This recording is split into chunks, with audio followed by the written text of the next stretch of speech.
আপনি কি জানেন আমাদের শরীরে কতটুকু রক্তনালী বা রগ আছে? কি হবে গাছের পেছনে শত্রু লুকিয়ে থাকলে? কি হবে যদি এক বিমানের উপর থেকে হাত থেকে ছেড়ে দেওয়া হয়, সেটি যদি কোনো মানুষের উপরে পড়ে তাহলে কি মানুষের কোনো বড় ধরনের ক্ষতি হবে?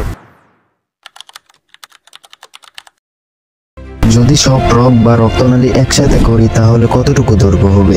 যদি সব রক্তনালী একসাথে করা যায় তাহলে বাংলাদেশ থেকে শুরু করলে বাংলাদেশে ফিরে আসা নয়, পুরো পৃথিবীকে 4 বার ঘুরে তারপর বাংলাদেশে ফিরে আসবে।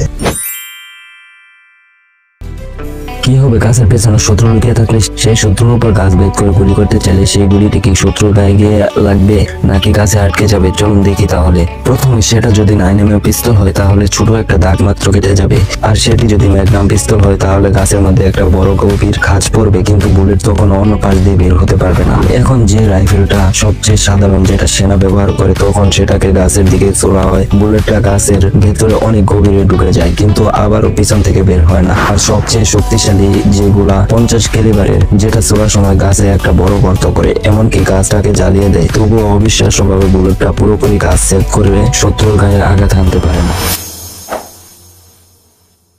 কি হবে যদি এক বিমানের উপর থেকে হাত থেকে ছেড়ে দেওয়া হয়, সেটি যদি কোনো মানুষের উপরে পড়ে তাহলে কি মানুষের কোনো বড় ধরনের ক্ষতি হবে? চলুন দেখি কি হয়।